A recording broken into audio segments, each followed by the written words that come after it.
कल हम लोगों ने अर्थशास्त्र में एक नया टॉपिक शुरू किया था जिसका नाम था व्यापारिक बैंक एवं साख सृजन। तो कल के क्लास में हम लोगों ने जाना था कि बैंक क्या है, बैंक कहते किसे हैं, बैंक का अभिप्राय क्या होता है, बैंक शब्द आया कहां से है, और ये जाना था कि बैंक का कार्य क्या है। तो इन सारे बातों को कल के क्लास में हम लोगों ने पढ़ लिया था। एक टॉपिक रह गया था, बच गया था, जिसका नाम है साख सृजन। मतलब बैंक केवल मुद्रा का, एक विद्वान है जिसका नाम है शेयर्स, जिनका कहना है कि बैंक केवल मुद्रा जुटाने वाली संस्था नहीं है। साख सृजन को पढ़ने से पहले आप जान ले कि शेयर्स ने कहा था, एक विद्वान है शेयर्स, इनका कहना था कि बैंक केवल मुद्रा जुटाने वाली संस्था नहीं है,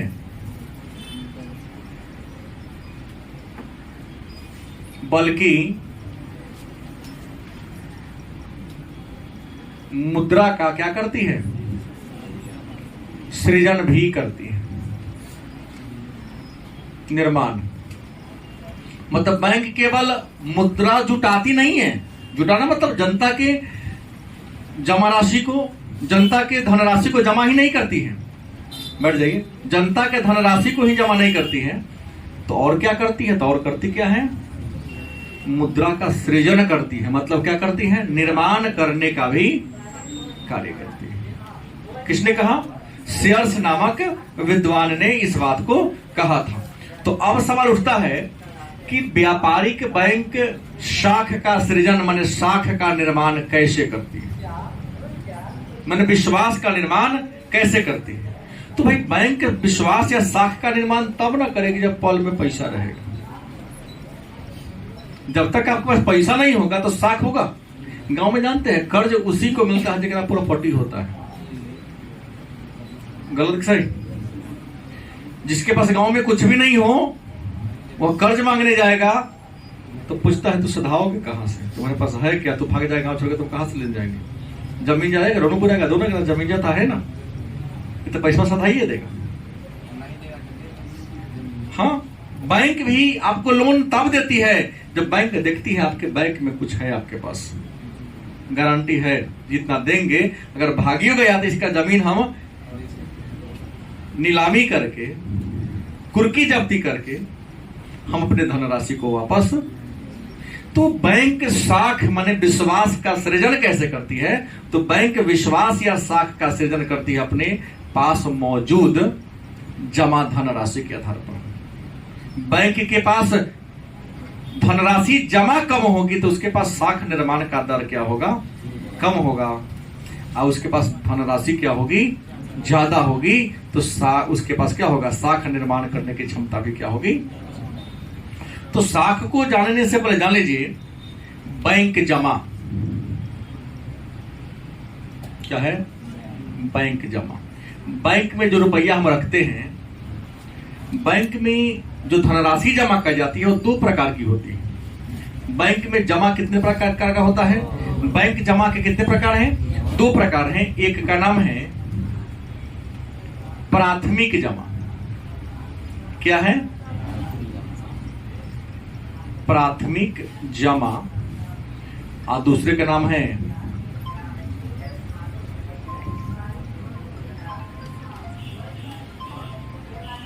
व्युत्पन्न जमा। नंबर एक में क्या है, प्राथमिक जमा, नंबर दो में क्या है, व्युत्पन्न जमा। हमसे मिलना है तो 10 मिनट बोला बैठने के लिए आपको। पहला क्या है, प्राथमिक जमा, दूसरा क्या है, व्युत्पन्न जमा। तो मन में एक प्रश्न होगा कि सर ये प्राथमिक जमा क्या है, प्राथमिक जमा क्या है, या प्राथमिक जमा से आप क्या समझते हैं, या व्युत्पन्न जमा क्या है, या व्युत्पन्न जमा से आप क्या समझते हैं। 2 अंक का प्रश्न आपसे डाल सकता है कि प्राथमिक जमा क्या है। हेलो, हाँ, इतना करोगे तो प्रश्न ही छोड़ दो, कल आना, फोन काटे, इसको दोबारा नहीं करना चाहिए। आओ कोचिंग में आओ, फोन क्यों करती है? फिर तो मंगनी में गैस चेक करवाना है, नहीं काट रही तो दोबारा करना ही नहीं चाहिए। पूछ के आ रहे हैं, एक बार हैरान होगा तो क्या हो जाएगा? सिनेमा हॉल में जाते तो हैरान ना होते हैं, तो कोचिंग में हैरान क्या होता है? बगल में जब होते कौन लेगा, दूर नहीं होगी। आइए, प्राथमिक जमा क्या है पहले बात जानते हैं। आप लोग कभी अपने पापा जी का बचत पैसा को लेकर बैंक में रखने गए हैं? कौन कौन गया है? एक आदमी गया तो सब होगा। केकरो पैसा नगद रुपया लेके बैंक में जमा करने गए हो तो आपका अकाउंट है और आप ही या किसी के माध्यम से नगद रुपयों में जमा करवा रहे हैं। चेक द्वारा नहीं, ड्राफ्ट द्वारा नहीं, कैश रुपया पॉल में भर के गए, बोरा में कस के गए, ट्रक पर लाद के लेके गए और अपने अकाउंट में डलवा दिए। तो वैसे जमा को हम क्या कहते हैं? हम इसका परिभाषा दे सकते हैं कि खाता धारक स्वयं या किसी के माध्यम से भी हो सकता है। नगद धनराशि जब अपने अकाउंट में जमा करता है तो उसे क्या कहेंगे? लिखना होगा कि याद हो गया? बड़ी आसान बात है कि प्राथमिक जमा क्या है या प्राथमिक जमा किसे कहते हैं। तो इकोनॉमिक्स की भाषा में क्या लिखेंगे? प्राथमिक जमा वे जमाएं हैं जो जमाकर्ता के द्वारा वास्तविक मुद्रा के रूप में अपने खाता में अकाउंट में रखा जाता है। हमने उसी बात को आसान भाषा में कह दिया कि जब कोई खाता धारक अपने खाता में नगद रुपया जाकर खुद जमा करे तब या कोनो के माध्यम से जमा करवा देता हो तो उसे क्या कहेंगे? प्राथमिक जमा। क्या कहेंगे? दूसरा बात, व्युत्पन्न जमा क्या है?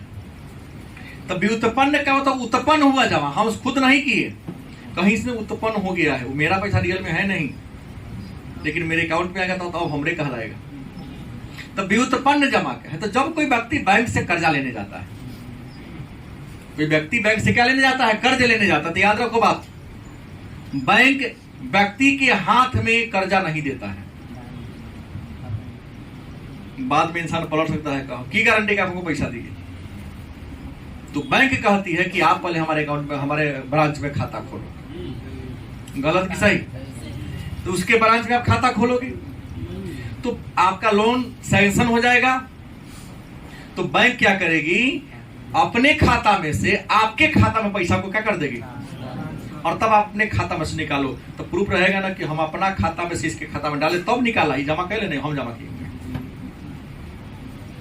समझ में आया होगा कि जब कोई व्यक्ति बैंक से ऋण लेता है, कर्ज लेता है, तो बैंक क्या करता है? वो बैंक नगद कैश उस व्यक्ति को हाथ में, बल्कि उस ब्रांच में उसका जो अकाउंट होता है, तो बैंक अपना खाता में से ऋण लेने वाले के खाता में नगद पैसा क्या कर देता है?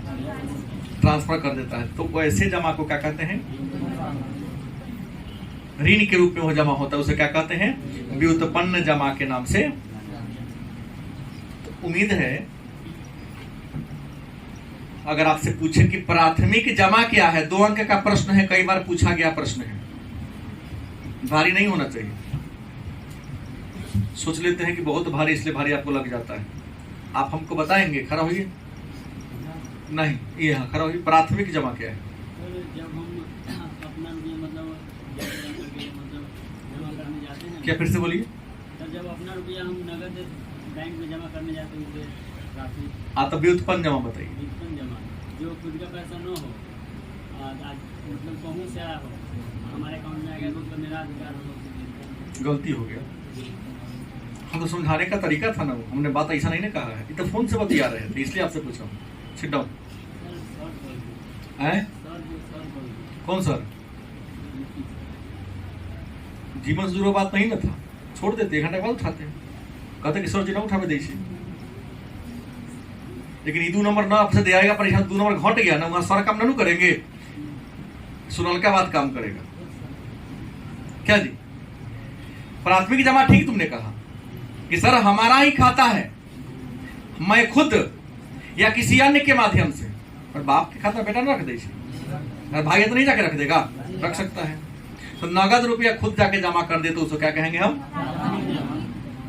लेकिन हम बैंक से लोन लेने जा रहे हैं, बैंक हमको लोन दी, लेकिन बैंक लोन देते नगद रुपया नहीं देती है, 1 लाख रुपया हाथ में देती नहीं, वो आपके खाता में जमा करती है। आप अपने खाता से चेक या विड्रॉल के माध्यम से निकाल। तो बैंक से जब आप ऋण लेते हो तो बैंक ऋण आपको नगद के रूप में नहीं देती है, बल्कि आपके खाते में ट्रांसफर कर देती है। तो वैसे जमा को क्या कहते हैं? व्युत्पन्न जमा के नाम से जानते हैं। अब प्रश्न है शाख निर्माण की सीमा।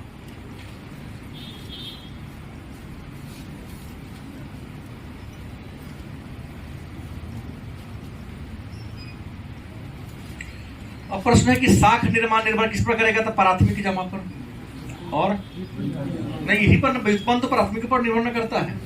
बैंक के पास अपर पैसा थोड़ी ना होता है, वो तो जनते का ना पैसा होता है। तो शाख निर्माण किस पर निर्भर करेगा? लोग जितना ज्यादा अकाउंट में पैसा रखेगा बैंक का शाख उतना ही ज्यादा होगा। बैंक के में जितना ज्यादा पैसा होगा बैंक के पास शाख माने ऋण देने की क्षमता उतनी ज्यादा होगी। अगर बैंक के पास जितना रुपया कम होगा, धनराशि कम होगा, उसके शाख के पास उतना ही क्या होगा। तो शाख निर्भर करता है प्राथमिक जमा पर, व्युत्पन्न जमा पर। यहाँ एक प्रश्न वस्तुनिष्ठ बन गया, शाख किस पर निर्भर करता है? क्योंकि व्युत्पन्न जमा तो बैंक का पैसा ना है, अब व्युत्पन्न जमा प्राथमिक जमा पर निर्भर करता है। फिर प्रश्न शाख निर्माण की सीमा क्या है? तो शाख निर्माण की पहली सीमा है देश में मुद्रा की मात्रा।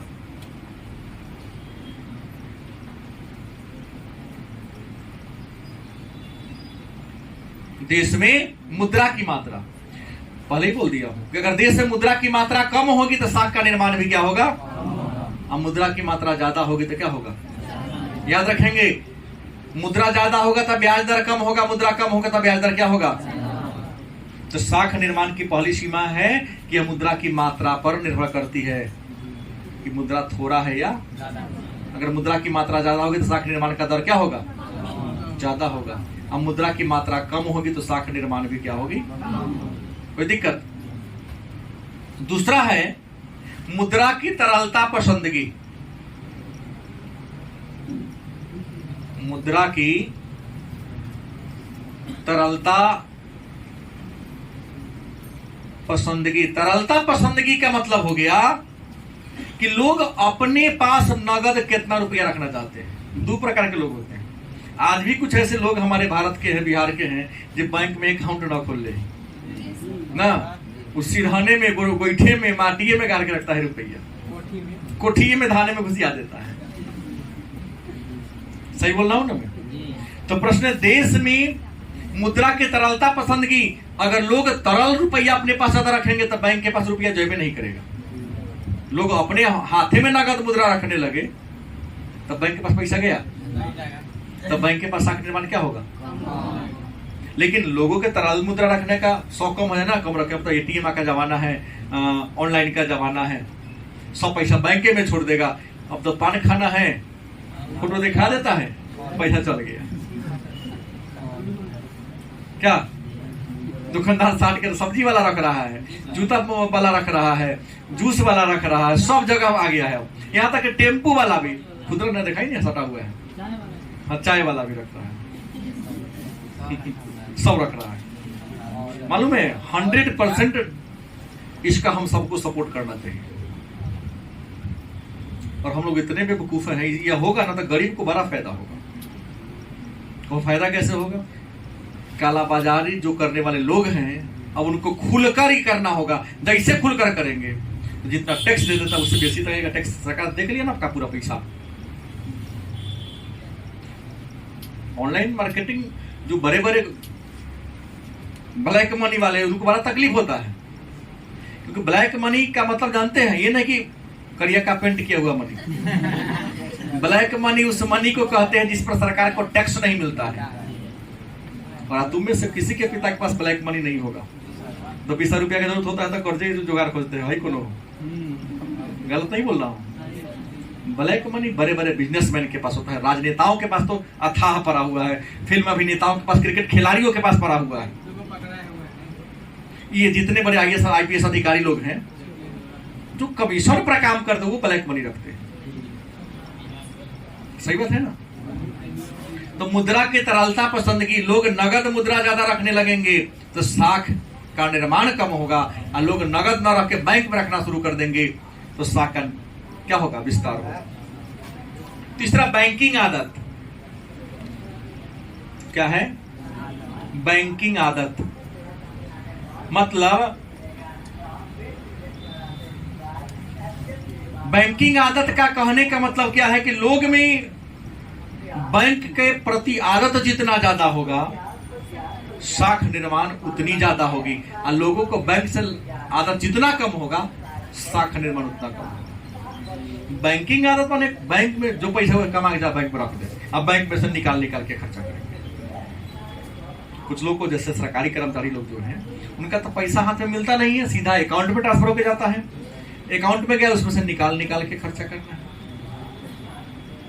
तो बैंकिंग आदत जनता में जितनी ज्यादा होगी, बैंक में साख निर्माण करने की क्षमता उतनी ज्यादा होगी, और जनता के पास बैंकिंग आदत माने बैंक में रुपया रखने की आदत जितनी कम होगी, बैंक का साख निर्माण उतना ही क्या होगा। फिर जमाओं पर नगद कोष अनुपात। जमाओं पर नगद कोष अनुपात। जमाओं पर नगद कोष अनुपात का मतलब यह होता है कि जितना भी व्यापारिक बैंक है, सभी बैंक के पास एक शर्त है कि जितना तुम्हारे पास जमा राशि है, उसका कुछ पैसा हमेशा स्टॉक में रखना होता है। क्या पता देश में आपदा कब आ जाए, सब पैसा मार्केट में भेज दीजिएगा, अब देश पर आपदा आ जाता, कहां से आएगा पैसा? जनता के मन होगा तब ना देगा, न मन होता देगा नहीं देगा। लेकिन बैंक के स्टोर में रखा रहेगा, सरकार जब चाहे वहां से यूज कर सकती है। तो कहते जमाओं पर नगद कोष अनुपात। हर बैंक अपने कुल जमा का एक निश्चित भाग अलग रख देती है छुपा के। जैसे आपके मम्मी पापा भी ऐसा काम करते हैं, मम्मी करती है, कई बार पिताजी भी करते हैं, एक 2000-5000 रुपया रख के भूल गए। भुरकी में मिट्टी वाला बैंक में पैसा जमा करने की आदत हम लोग की बहुत अच्छी परंपरा है। हर दिन 2 रुपए 1 रुपए 5 रुपए गिरा रहे हैं। किसी दिन ऐसा ही स्थिति आता है कि पहले में 1 रुपए ने काम करना जरूरी है, फोड़ दो बैंक। वो 5-5 का आदत है नहीं। अभी भी गांव ग्रामीण क्षेत्र में बच्चे खूब जमा करते हैं, महिलाएं खूब जमा करते हैं स्टॉक, कि एक दिन 2-2 रुपया वाला आदत, 5-5 रुपया डेली जमा करने की आदत, एक महीना में 150 वहां से पैसा निकलता है, और 150 में एक बड़ा काम कर सकते हो। अगर 365 दिन 10-10 रुपया जमा करोगे, कितना हो जाएगा? 3,500 रुपया के आसपास आपको मिल जाएगा। ज्यादा हो गया ना। ठीक, आपको 10-10 जमा करने में फर्क भी नहीं पड़ा, लेकिन अगर 365 दिन के बाद निकालते हो, तो अगर 3500 रुपया निकल जाता तो 3500 का बड़ा काम हो सकता है। गलत किसे? तो प्रश्न नगद जमाओं पर नगद कोष अनुपात। इसके बाद याद रखिएगा ब्याज दर। क्या है?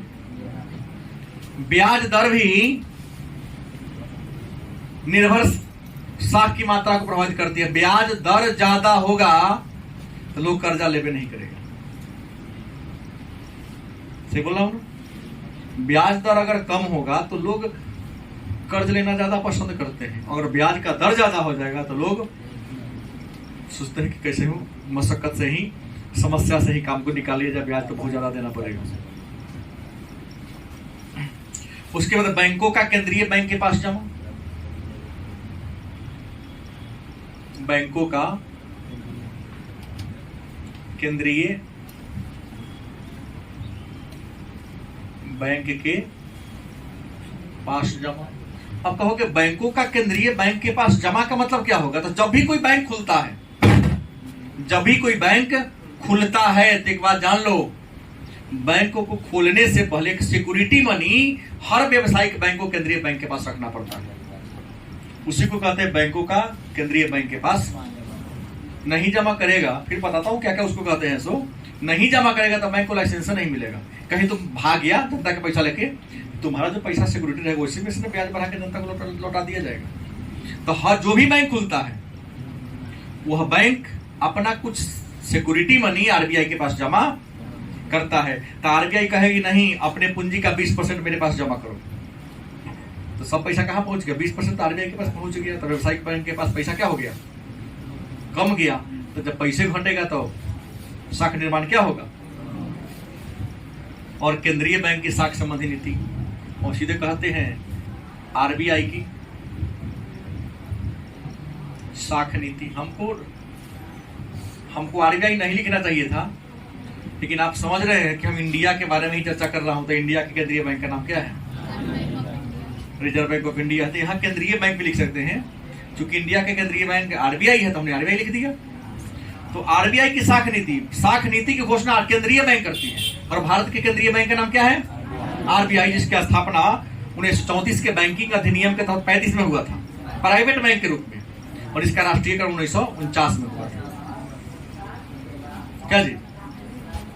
तो आरबीआई की ये नीतियां, तो ये है साख निर्माण की सीमा। अब कुछ बात प्रश्न आपके मन में आएगा, तो सबसे पहला प्रश्न होगा CRR, हिंदी में नगद कोष अनुपात।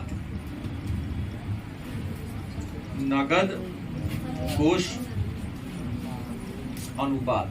तो प्रश्न है कि CRR क्या है, या CRR से आप क्या, दो मिनट बैठ जाओ, CRR क्या है या CRR से आप क्या समझते हैं? बैठो ना।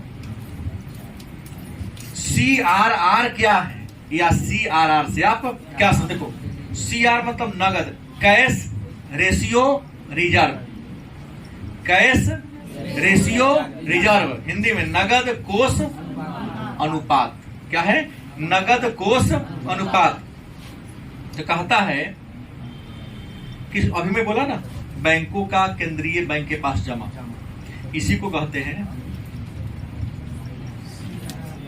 हर व्यापारिक बैंक एक निश्चित धनराशि, अपना एक निश्चित धनराशि आरबीआई के पास सिक्योरिटी मनी के रूप में क्या करता है? जमा करता है। उसी जमा राशि को क्या कहते हैं? नगद कोष अनुपात। पूछेगा आपसे कि नगद कोष अनुपात क्या है, उसी को अंग्रेजी में CRR कहते हैं। दूसरा है SLR, कई बार इसी को आपके नया नाम दे रहा है LRR, इसी को हिंदी में कहते हैं विधिक आरक्षित अनुपात। क्या कहते हैं? विधिक आरक्षित अनुपात। तो प्रश्न है कि SLR या LRR, हिंदी में विधिक आरक्षित अनुपात क्या है? तो विधिक आरक्षित अनुपात का मतलब है कि हर बैंक अपने कुल जमा का कुछ धनराशि 24 घंटा अपने पास स्टॉक में रखती है।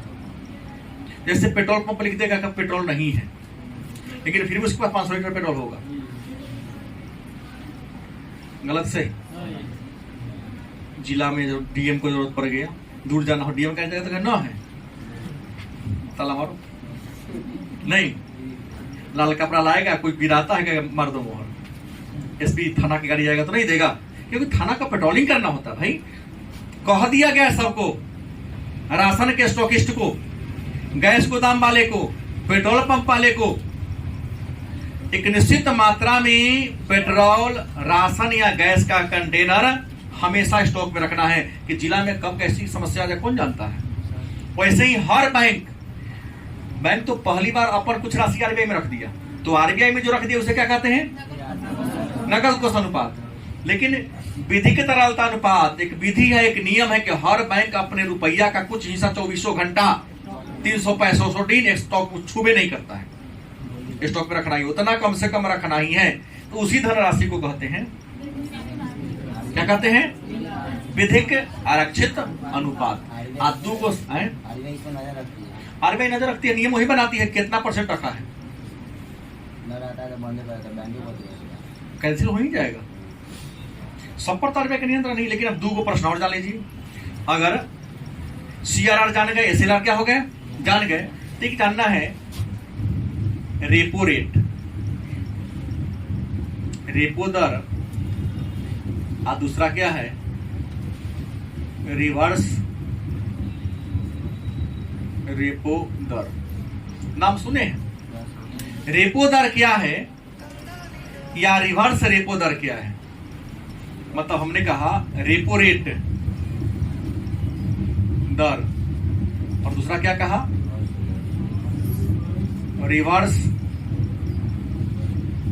रेपो दर क्या है? जानता सब है, कह नहीं पा रहा है। दोनों इसी से जुड़ा हुआ बात है। रेपो दर क्या है? देखो, व्यापारिक बैंक अपना एक निश्चित धनराशि तय करता है। आरबीआई कितना परसेंट रखना है, 6%, 4% आगे बढ़ते घटते रहता है। ये सब क्या होते रहता है? घट बढ़ होते रहता है। तो व्यवसायिक बैंक अपना जितना धनराशि आरबीआई के पास जमा रखेगी तो आरबीआई उस पैसा का यूज करती है कि नहीं करती है? करती है। नहीं देती है। उसी ब्याज को कहते हैं रेपो रेट। यानी कि उसको बहुत कम होता है लेकिन देना है ब्याज। नौ कहे दीजिएगा। व्यवसायिक बैंक से आरबीआई बहुत देती है। व्यवसायिक बैंक से आरबीआई बहुत ज्यादा लेते लेकिन ये कम देती है, सिक्योरिटी है वो। उस सिक्योरिटी पर भी मतलब सीआरआर पर, सीआरआर कहाँ जमा होता है? आरबीआई के पास। सीआरआर पर आरबीआई व्यवसायिक बैंक को क्या देती है? बहुत कम मात्रा में लेकिन ब्याज देती है। अगर नहीं ब्याज देगी वो पैसा का तो व्यवसायिक बैंक क्यों जमा करेगा? क्योंकि व्यवसायिक बैंक को ब्याज आएगा तब ना रूम रेंट चलेगा, कर्मचारी के वेतन दिएगा। क्योंकि व्यवसायिक बैंक तो नोट नहीं छापती है।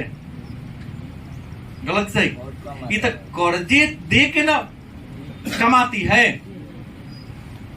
आज जो पैसा आएगा जनता को भी उसमें इंटरेस्ट देना है, अपने पूंजी का भी इंटरेस्ट लेना है और व्यवस्था को भी चलाना है। व्यवसायिक बैंक का पैसा आरबीआई उसी को लौटा देती है। हाँ, तो इसे क्या कहते हैं? सीआरआर। क्या रिवर्स रेपो। कई बार होता क्या है कि आरबीआई व्यवसायिक बैंक से कर्जा लेती है। भाई व्यवसायिक बैंक आरबीआई के पास जो धनराशि सिक्योरिटी मनी के रूप में रखा है उस पर ब्याज मिलता है, उसे कहते हैं उसका रेपो रेट। क्या कहते हैं? लेकिन कई बार आरबीआई व्यापारिक बैंक से क्या लेती है?